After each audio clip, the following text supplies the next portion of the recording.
Aliens having the same ability in the Ben 10 franchise has never been uncommon. Whether you are comparing Big Chill and Arctic-Iguana, Blitzwolfer and Echo, or Forms and Humongousaur, aliens having the same abilities, at least for me, has never been that big of a deal. With a million aliens and counting in the Omnitrix, I feel like aliens having common abilities is gonna happen eventually, and most of the time, there's a lot of variety with each alien that has a similar ability. While the most common comparisons are Accelerate and Fast Track, or the infamous comparison of Swampfire being a combination of Heat Blast and Wildvine, there is one power that so many aliens share that it has its own genre: the electrical aliens. There's not one, not two, not three, but 6 entire aliens that have electrical abilities and have been commonly compared to each other. Before I mention anything else, I am aware of Shock Rock, but here's the thing. Again, I did not watch the reboot. I do not plan to, at least not yet, so I'm not going to be talking about Shock Rock in this video. Anyways, I decided it'd be a fun idea to basically talk about all 6 electrical aliens in the Prime continuity and basically rank them. Now, while it may seem very redundant to talk about 6 electrical aliens, what was very special about these aliens is that each of them had something unique to bring to the table. While not every single one of them was necessarily the coolest or most popular, every single one of them had something different, which is why I wanted to compare them, as I found it very interesting. Now, it's not to say that I'm power scaling them, this is just based off of my opinion on the alien and how much I like them. So I'm not going to be thinking about which one is actually canonically the most powerful. I think we all know the answer to that, but that's not what this video is about. I don't think there's really anything else I need to really explain, so we're going to start with the first 2 electrical aliens to ever appear in the Ben 10 franchise. So let's start off with the very first alien that Ben unlocks with electrical abilities: Frankenstrike. Frankenstrike is a Transillian from Honor Transil and was the last of the Halloween trio to make their debut in the classic series. Frankenstrike, as the name would imply, was inspired by Frankenstein's monster, and if you look at his design in the classic series, he has enough elements of that to where he feels alien enough without feeling too much like Frankenstein's monster, who I'll just call the Creature because I'm a big Castlevania fan. My favorite parts of his design, at least in the classic series, probably goes to his pants design having these cool line textures and the fact that his stitches are more like stripes on his body. I also love the bolt placements and the 2 towers on his back.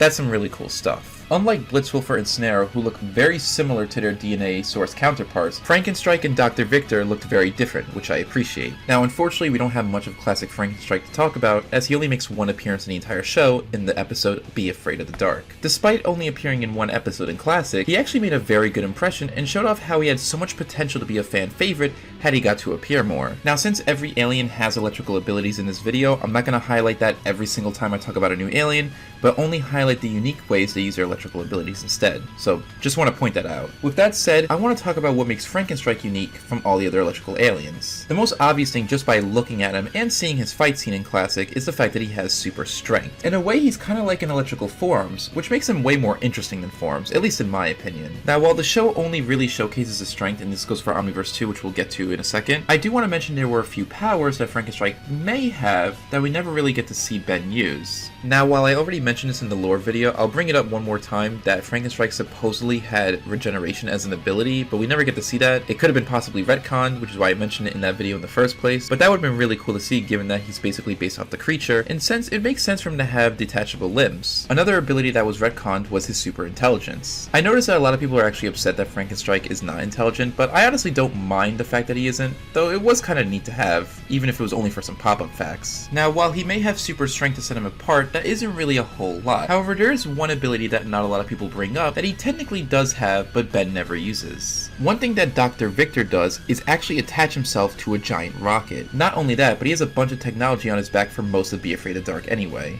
Now, this could be a Dr. Victor specific thing since he is definitely smart. I like to think that Transillians have the ability to sort of attach themselves to different technology and make it a part of themselves, kind of like a reverse upgrade, where instead of reversing technology, the technology upgrades them. Since we don't get to see Ben really use this, in terms of what we actually get to see, the only thing that really sets him apart is his super strength, which is fine. As far as his electrical abilities go, they're all pretty cool too, and one thing I really like, and it's super subtle, is the very first thing we see Ben do is actually use his electromagnetism to magnetize to the floor. That alone makes him feel a little unique, even though most electrical aliens could probably do this anyway. But we only ever see Frankenstrike do that to my knowledge. Also, a shout out to Michael Dorn because his voice for Frankenstrike, even though it's only in one episode, is so cool. Easily one of the best voices for any classic alien.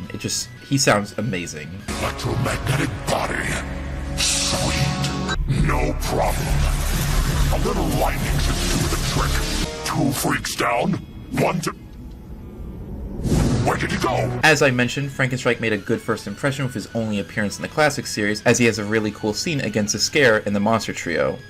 Well, okay, duo. I mean, the wolf blows up. We'll just say Frankenstrike fucking used Peach's downbeat and pulled up a bomb. I don't know. As far as Frankenstrike's aesthetics go, one thing I really love is that when he does use his electrical kinesis, one detail that I love is that when Frankenstrike shoots electricity, it actually starts by being charged up in his towers, then to his hands, and then it shoots out. That's such a cool detail, and I really wished I got more appreciation. It was even mentioned that the towers on his back are like metallic organic growths, easily one of my favorite facts about Frankenstrike. One thing I really love that Frankenstrike does, one of my favorite things, is that he uses his electromagnetism that I mentioned earlier to like magnetize onto like a floating piece of metal, so he can like kickflip off of it and then punch the ground. That is so cool. Also, if this is what a 10-year-old Transillian looks like, god damn, these kids be jacked. What the fuck do these parents be feeding these fucking kids? So yeah, there's no question that Frankenstrike is pretty cool, but that's just his appearance in the classic series. Let's talk about how Frankenstrike was implemented in Omniverse. To start things off, let's talk about his Omniverse design, which is definitely drastically different in some ways. So there are things I do like about his Omniverse design. For example, I actually really like how his towers are more hunched over on his body, and I actually really fuck with the stitches. I know not a lot of people do, but I do. I also like the rims and like the little bulbs on his towers. That's pretty cool too, given that he is an electrical alien. I also really like the steel-toed boots. That looks pretty cool too. As far as elements I don't like as much as the classic design, let's start off with the hair. I actually prefer his longer hair in the classic version. I'm also not a big fan of the badge placement on the Omniverse version as I am the classic version. I think it works way better on the belt than it does in like the chest, at least for Frankenstrike. I'm also not that big of a fan of the fact that his teeth are exposed in this version, where he has like hippo teeth, especially for the 11-year-old version, which I'll talk about in a second. I don't really think that works well for him. While we never get to see 11-year-old Ben actually turn into Frankenstrike in Omniverse, we do actually have a drawing of it, so it's on the wiki and it looks pretty good actually. This could potentially be my favorite Frankenstrike design, but I do have a few issues. For one, as I mentioned already, I'm not a big fan of the exposed teeth. This one is not as bad, but again, it still makes him look like a hungry hippo. Also, I'm not sure if this would have worked better, but I feel like the bolts should have had silver rims just like the classic series. I feel like that could have worked for this design. And one thing I definitely would have done is also make it where like his legs have like silver lines to sort of separate like the little pattern on him, kind of like what classic did. With this, it just looks like it all blends in and it's a little messy. We do get something kind of like that with Ben 23's version of Frankenstrike known as Lightning Bolt, where he has gold separations, which kind of remind me of Wonder Woman now that I'm looking at it. He doesn't have as much different colorations in his skin, but overall I think this design for him actually looks pretty good. I do really like the little like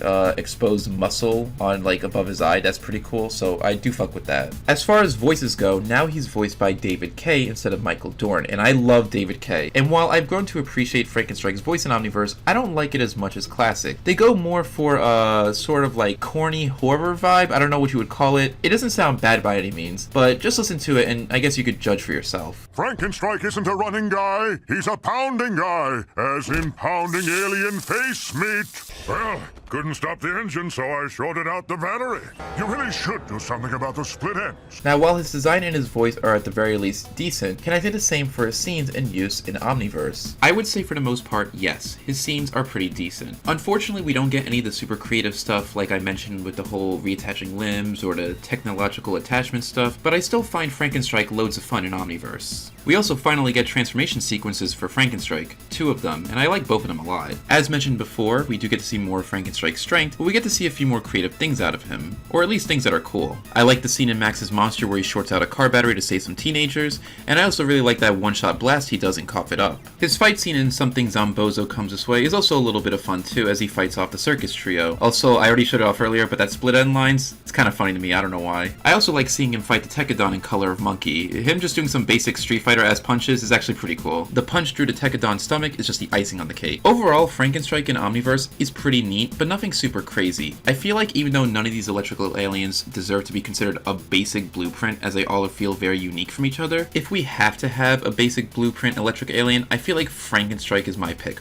But that's just me personally. I would say from classic to Omniverse, Frankenstrike has a pretty solid run. He doesn't do a whole lot, but he does have enough memorable moments that I feel like he's enjoyable. Since Frankenstrike is the first alien that I've talked about, we're gonna leave him here alone for now, but as we go through more aliens, I'm gonna say which ones I like more and worse, and basically rank them from there. So Frankenstrike is just alone for now. Now we get to talk about the next classic series alien that has electrical abilities, and it's the first one we actually see in the show, but it's actually the last one Ben gets chronologically that we've seen, Buzzshock. Buzzshock is a Nosedenian from the Nosedene Quasar, and would first first appear in the episode Ben 10,000 for a very brief scene. Until Omniverse, only Ben 10,000, or his son Ken, actually used Buzzshock, but we finally do get to see Prime Ben use him in Omniverse in the episode Max's Monster. Let's talk about how Buzzshock is implemented in Classic first, as there's really not much to go over. To start off with his design, I love the fact that he looks like a living battery. The light bulb on his head is really cool, and the bolts on his arms are also a nice detail. As far as his scenes go, we unfortunately don't have much to talk about, as in both of his episodes that he appears in Classic, he has less than like 30 seconds of screen time. In Ben 10,000 he appears for like 3 seconds where he just electrocutes Dr. Animo, and in Ken 10, Ken uses him twice, once when getting interrupted while fighting Mott Snickrep, and later when fighting Kevin 11,000. As far as his scenes go, they're too brief to really call super amazing, but I still think they're pretty neat. In Ben 10,000, while it's very brief, I do love seeing Buzzshock's eyes electrocute up while he shoots electricity. I think that's a very creative visual. We don't get this in Ken 10, however, but it's still cool to see him fight, and I also like that he uses spitter as liquid in order to conduct electricity when fighting Kevin 11,000. I'm sure all the other electric aliens could do it, but it was still creative to see Buzzshock do it, as he didn't really have much to go off of. As far as his voice go, we only get to hear him really speak one time with Ken, where it's basically his voice with like this weird like electrical filter, but it sounds really cool. Dad, I had him! And of course, we get the iconic megawatt laugh. Despite being very brief in use, what makes Buzzshock kinda special is that he has a bit of a charm, as his species was the first aliens we ever got to see that Ben turns into later on throughout the show, as they would appear in the Season 1 episode, Tourist Trap. In that episode, we actually get to see some abilities that the Nose Deviants, otherwise known as Megawatts, can do that Ben unfortunately doesn't do in Classic. This includes things such as traveling through telephone wires, or being able to duplicate after getting split in half. That's all there really is to say about Classic Buzzshock, so how does Omniverse implement him now that Prime Ben actually gets to use him? As far as his redesign goes, I'm a little less harsher to it than other people. I don't hate it necessarily, but here's my take on it. I think the Megawatts look fine with this art style, but Buzzshock looks off to me. I'm not a big fan of his Omnitrix badge placement, and the chin doesn't really work with him, but if I had to compliment anything, I guess him having a green rim on his head is kinda neat. I like the color separation, unlike Classic, which just had it as one color with the light bulb, but that's the thing, we don't have the light bulb anymore, which is kind of like one of the biggest parts of his design. I don't outright hate it, but I don't outright love it either. And also, this is like super nitpicky, but I also think that the like very crooked exposed teeth worked way better for Buzzshock, making him look more freaky and alien compared to the more like confined neat teeth that he has in Omniverse, even though he always has like this open teeth smile. What is it with me and teeth today? There are some cute concept arts of Buzzshock where he has like plus and minus symbols on his stomach, and I actually don't mind that. How cool would this be? And maybe this is like dumb, but what if he always had like a minus sign by default, but it becomes a plus when he starts shooting electricity, like it always changed or something? I don't know if that would really work, but I don't know.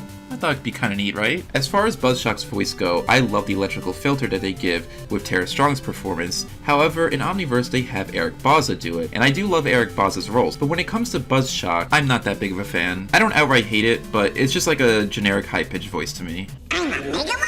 Oh, that's new. You're the reason I keep getting electric aliens? Ah, man!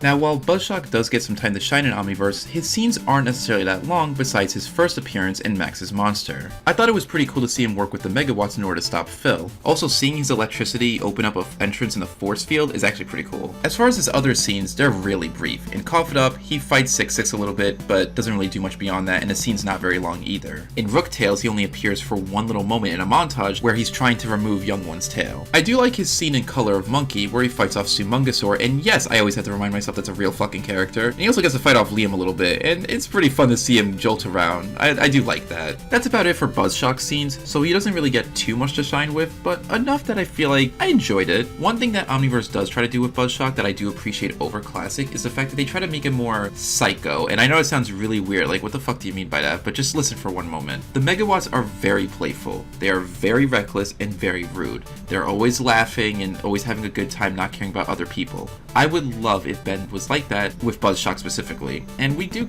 kinda get that, mainly when he turns into Buzzshock and he does like a little laugh and, you know, he's fucking around with people. I do like that. Buzzshock?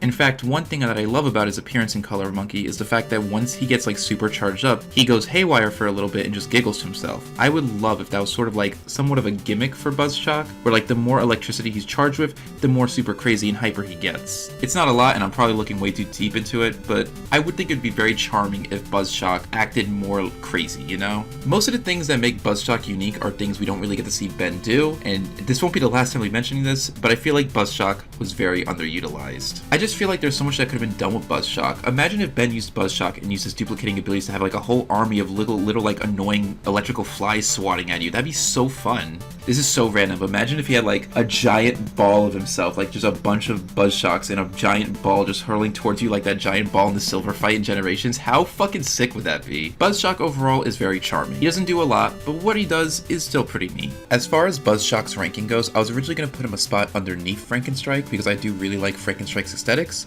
but the thing is, the more I think about Buzzshock and how funny and cool he could be, I kinda want to prefer him. So he's gonna go a spot above Frankenstrike. Now that we have the two electrical classic aliens out of the way, let's start talking about the UAF aliens. Starting of course with our favorite brain crab, Brainstorm. Brainstorm is a cerebral crustacean from Encephalonus IV and would first appear in Alien Force in the episode Peer Pressure. As far as his powers goes, in simple terms, you can describe him as a hybrid of Frankenstrike and Grey Matter, possessing both electrokinesis and high intelligence. As far as his design goes, he does have some of the more simpler aesthetics thanks to UAF's art style, but I still think he looks pretty cool as a giant alien crab. What really makes his design special is when he opens up his shell and shows off the big giant brain he has inside of his head. This, in my opinion, is the element that truly makes him feel alien. Because Brainstorm was one of the Alien Force 10, unlike Frankenstrike or Buzzshock, who were either additionals that didn't get screen time, or future aliens Ben didn't have yet, Brainstorm was actually allowed time in order to shine. Since Brainstorm has a lot more appearances than Buzzshock or Frankenstrike, I won't mention every time he's used, but I will mention highlights and moments I really do like for him. In his debut, his fight against Ship is pretty fun. I like his dialect, and I also like him using an electrical force field in order to protect Julie. In What Are Little Girls Made Of, he gets to show off more of his intelligence and also brag about how he can stop Kevin's cannonball. I think his scuffle with Dr. Animo in Voided is pretty fun. His argument with Azimuth in War of the Worlds Part 2 is fun, and we get to see Brainstorm reenact my exact reaction every time I saw Marf and Lucina shipper in 2015. Also, him yapping in Vengeance of Vilgax Part 2 is great. I would like to actually see him fight, but the yapping's a little funny to me, I'm not gonna lie. I liked seeing him levitate in Inferno and using his electromagnetism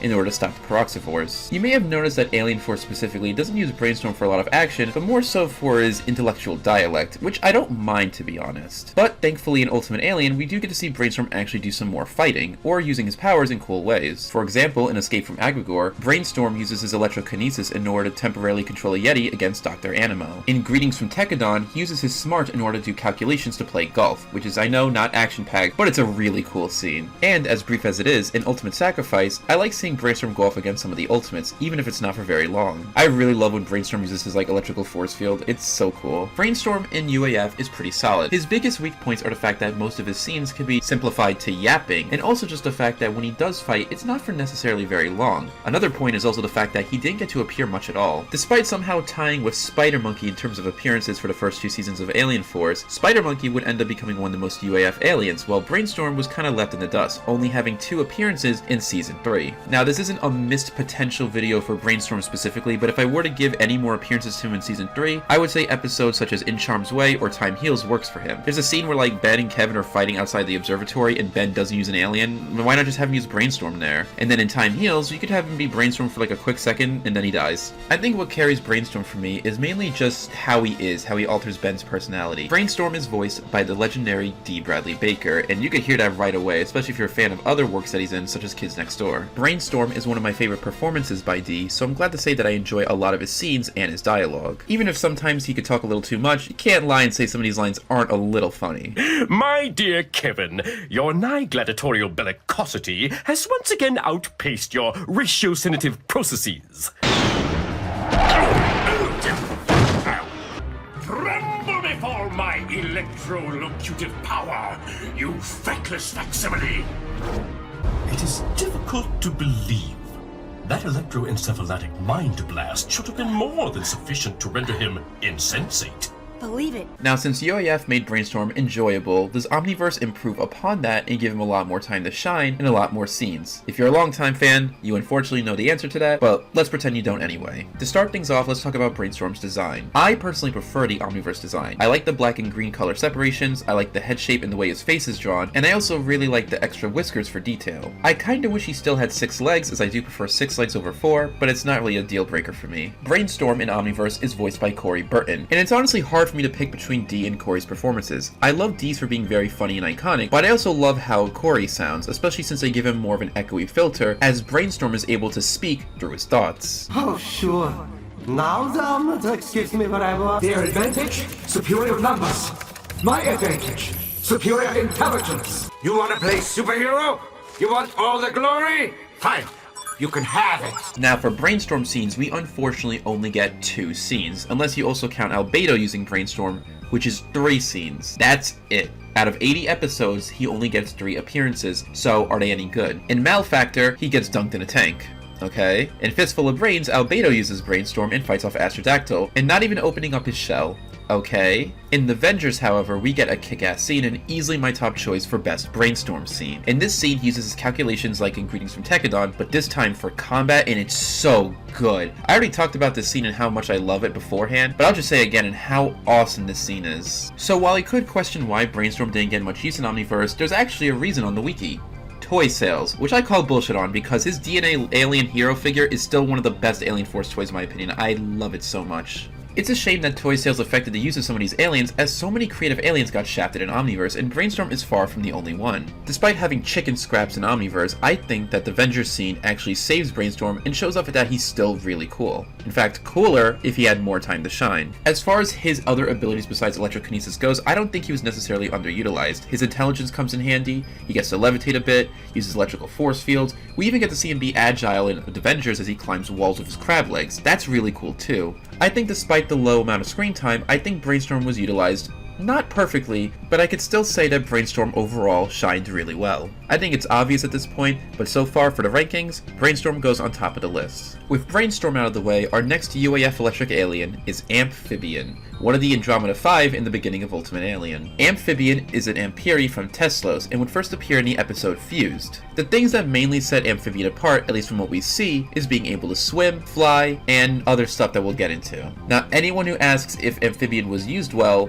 I think most people already know the answer to this, as Amphibian is infamously one of the most underutilized aliens of all time. In fact, I'll just say it outright because there's no reason to beat around the bush. He is the #1 most underutilized alien in my opinion. It honestly upsets me, but we'll go step by step. As for his appearance, I love the idea of a jellyfish alien, since jellyfish stings can feel like an electric shock. The white and light blue color scheme is pretty unique, and I also like how his patterns are on his body. I like the little arm and leg flaps, and overall, I think it's really solid. So can the same be said for his screen time? I'm honestly shocked I'm not making like a whole video.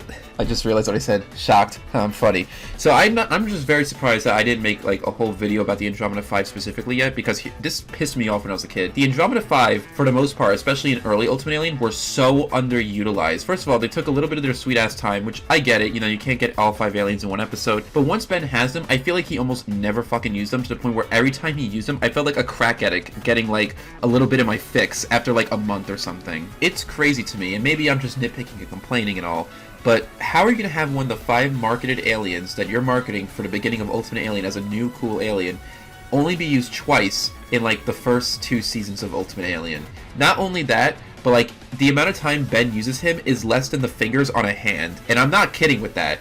If you really want to be technical, like super fucking nitpicky and technical, Ben only uses Amphibian properly 1 time. Technically 1.5 if you want to count him being fused with Rad in his debut episode. So this is another case where we can actually talk about every single appearance that he has, because even though he appears more than 1.5 times, they're technically not proper uses, which I'll get to in a moment. As I mentioned in his debut episode Fused, Amphibian and Raph end up becoming fused together due to some interference with Rad's electricity and the Ultimatrix. He doesn't do a whole lot here, but we do get to see some of the abilities that he can do thanks to Rad's fight with Jet Ray earlier in the episode, which includes traveling through telephone wires, intangibility, and the ability to swim underwater. Another thing that's really cool that Rad shows off is the fact that he can read minds due to the electrical brainwaves that people have. In the episode Deeped, we get to see Amphibian swim around in Ripjaw's planet, which is already cool on its own, but then we get to see him manipulate the energy beam shot by the Piscus Valon plumbers and manipulates them into a giant electrical netting to trap them. That is pretty sick and really creative. Now, those are technically the only 1.5 times that there's a proper use for Ben for Amphibian, and the reason why I say this is because in his next appearance in Victor Despoils, Amphibian is just unconscious for like a minute. In Inspector 13, Kevin is using Amphibian as Gwen and Kevin end up becoming Ben's aliens throughout the episode. On the bright side, we do get to see some intangibility and some flight from Amphibian, and in the episode Night of the Living Nightmare, it's a nightmare sequence, so it's technically not Ben physically using Amphibian. And that's about it for Amphibian uses. Very little for one of the 5 marketed aliens for Ultimate Alien. Because he was so underutilized, did Omniverse end up improving him as there was such ample opportunity to do so? Thankfully, I can say yes, kind of. Before we go over anything, let's talk about Amphibian's design in Omniverse. I love Omniverse Amphibian. I love his more jellyfish-like appearance, I love the change in his eyes, his new badge placement, the pattern differences, the little like feathery arms he has. I love everything about Omniverse Amphibian, and it also includes his voice. In UAF,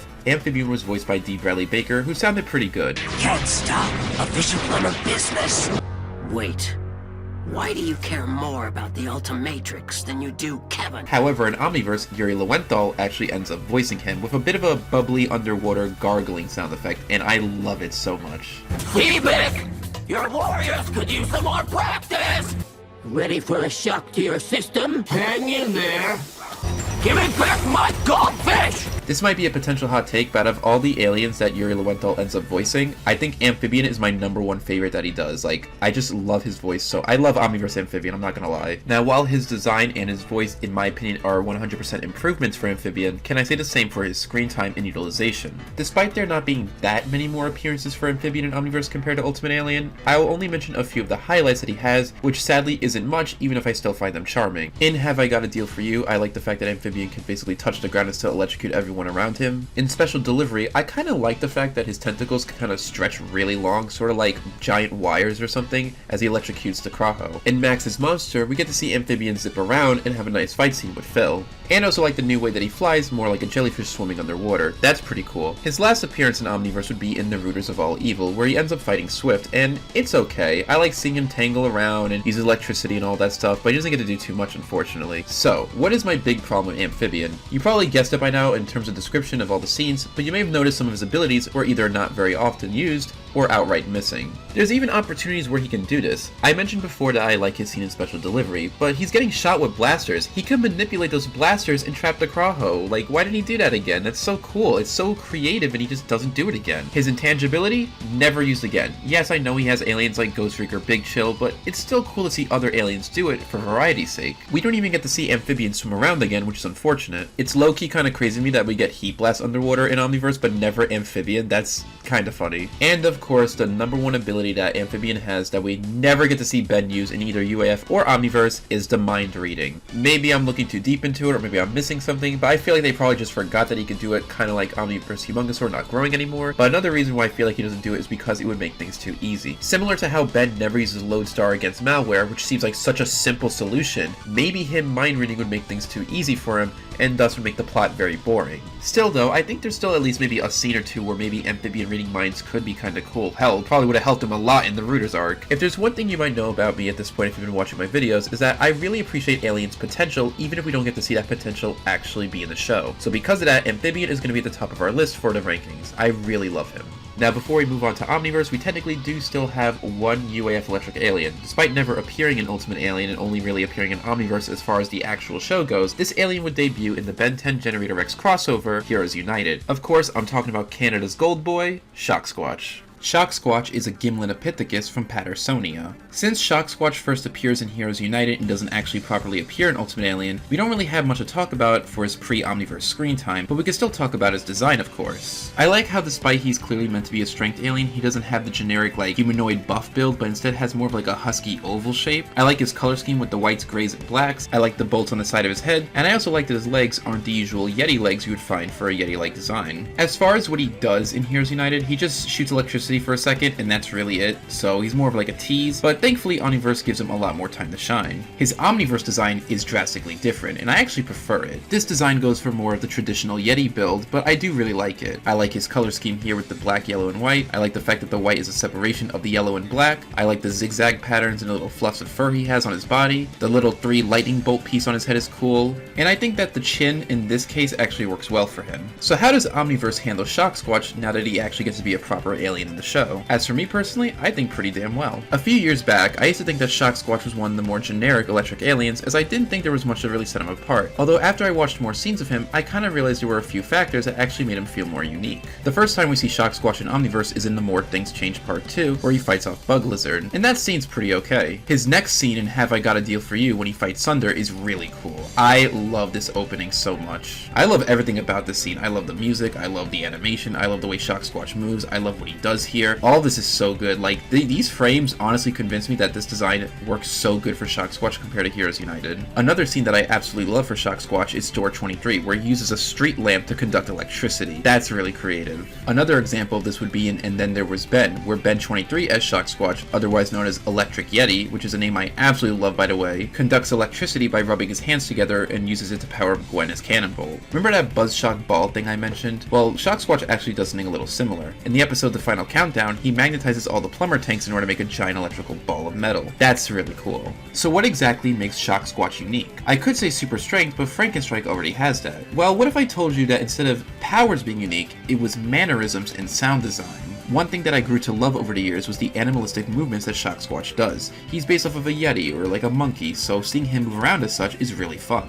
And as I mentioned before, episodes like Have I Got a Deal for You really highlight that. As far as sound design goes, I love Shock Squatch sound design. I'm not a big fan of dubstep or EDM music, but the way they use it here for his electrical abilities is really cool. And the monkey screams just adds to the coolness. Not only that, but look at the way he looks when he does shock people, like the pupils being gone, the static look, it's all so good.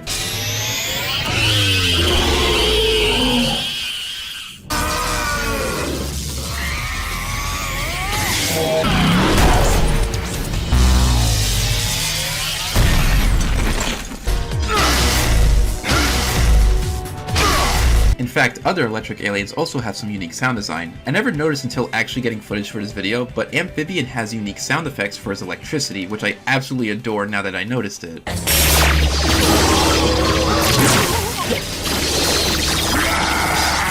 As far as his voice goes, he's voiced by David Kaye in both Heroes United and Omniverse. However, in Omniverse specifically, he has the Canadian accent, which I think works fine enough for him. I have no idea what this alien does. I've never seen it before. Well, sure, since you asked so nicely. Oh, that was like a joke, but smaller. And the harvesters? Oh, wait.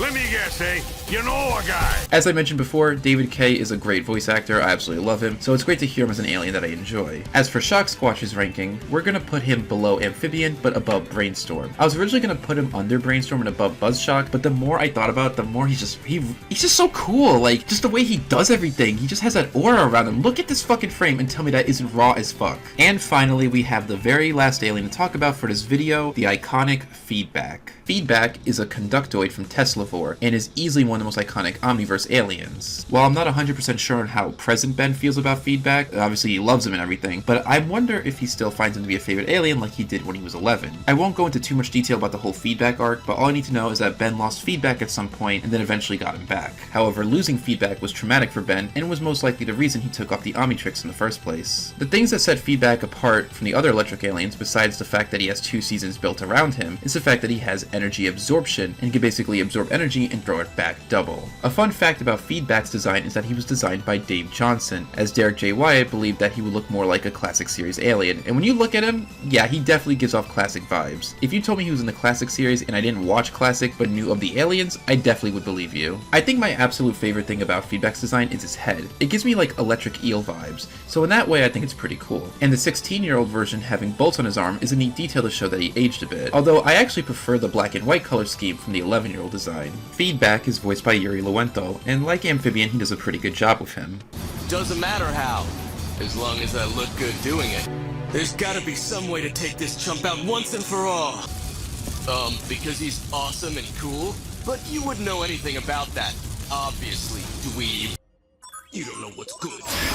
As I mentioned before, the main thing that sets Feedback apart is his energy absorption ability. So let's talk about some scenes that I like with him. His debut in The More Things Change Part 1 is a great way to introduce him as a cool new alien, as he defeats malware with little to no effort. Draining all the energy of the megawatts in A Jolt to the Past was also pretty cool. In Malfactor, despite having a hard time at first with malware, he actually uses his tail in order to absorb more electricity, a neat way to show that his tail can be pretty useful. In Showdown Part 1, we get a brief scene of him running on wires. Instead of traveling right through them, he runs on them, kinda similar to like Sonic running on water, which is pretty cool. And of course, how can I not mention the scenes where Ben loses Feedback in Showdown Part 1 and his return for 16-year-old Ben in Showdown Part 2. Whether you love Feedback or don't care for Feedback too much, you can't deny the fact that this scene is absolutely iconic. Seeing Feedback travel across the giant malware is also really neat too. That is within the first 2 seasons of Omniverse, so there are other episodes past that show off Feedback in pretty cool ways. Seeing Feedback defeat Albedo's ultimate Humongosaur is a good way to show off that he's pretty powerful. In Vreedlemania, we get a good example of his cool aesthetics with his electricity as he makes electrical webbings with his fingers. And of course, I have to mention this scene, and if you didn't think I was going to mention it, I don't know what to tell you, but of course I have to bring up the fact that he absorbs the Big Bang in the Omniverse finale. And while it's not scene specific, I love that his tendrils can interact with things such as machinery in order to absorb electricity. He also uses them to sort of point to radio signals he could smell in Clyde 5, which I think is a really cool idea for a power. While I do enjoy Feedback, to me he's basically a lesser Chromastone, who I wish got to appear in Omniverse. While I know that Chromastone has his goofy ass moments in the past, I just like his aesthetics and design a little more, and his W's are scenes I really do enjoy. Also, I know some people may be like, well, how could you see Feedback as lesser when he absorbed the Big Bang? I get that and everything, but Chromastone has been one of my top 5 aliens since I was a kid, so I'm gonna be a little biased. Now, thankfully, we aren't comparing Feedback and Chromastone in this video, we're comparing Feedback with the other electrical aliens. So let's compare him, and then I'll say my ranking for him. Okay, so as we see, Amphibian's on the top of the list. I love his underutilized abilities that we unfortunately don't get to see. I love his design, the way he moves around and fights, I love all of it. Same thing for Shock Squatch. Brainstorm is at 3rd of the list because I love his intelligence, he's funny, and he just has a lot of cool stuff about him as well. Buzzshock has a lot of potential to be a funny, crazy alien, and while we get to see a little bit of that, I wish we got to see more. And then there's Frankenstrike at the bottom, who's only there just because I just like the other electrical aliens better. As for Frankenstrike's, my main opinion on him is that I love his aesthetics, and also the things he can do as well. It's basically what I'm going to say for every alien here, obviously, just some more than others. So where does Feedback stand? Okay, so I enjoy Feedback, and I think he's cool, but I don't find him as cool as everyone else makes him out to be. I like him, I really do, and I know I'm gonna piss some people off with this ranking, but he's going at the bottom, I'm sorry, yeah, he's number 6, I like him, but compared to every other electrical alien, he's just my least favorite. I don't know, like, I never cared for Feedback that much as a kid. I liked him, and I still like him now, but, you know, when I compare him to the other ones, what do they have that Feedback doesn't for me? They have quirks that I like, mannerisms that I like Feedback too, don't get me wrong, I did mention that, but just not as much as the other aliens. Now, of course, if we're comparing screen time, Feedback has more than aliens like Frankenstrike or Buzzshock, but the thing is that, I don't know, just something about Feedback just feels fine to me. Overall, the electrical aliens seem very similar at first glance, but the things that set them apart are having either special unique abilities, special unique mannerisms, or special unique aesthetics. And when you have a combination of all 3, you end up being really cool, which is why some of these aliens are higher on the list than others. Even the way the aliens use their electricity is a little different, depending on how they interact with opponents or objects. For example, Feedback will plug into things with his tendrils. Amphibian will coil around things kinda like wires. Brainstorm may use electromagnetism, and Shock Squatch may slam the ground first. I'm honestly glad we have this much electric aliens in the franchise because it's very interesting to compare them. Their designs, their mannerisms, everything feels so different about them despite having such a similar basic premise. So let me know what you think. Did you like this ranking? Did you dislike this ranking? Did you grow to appreciate some of the electric aliens as time went by, or do you still don't care for certain ones? I appreciate you guys for stopping by and checking out this video, and as always, happy night hunting.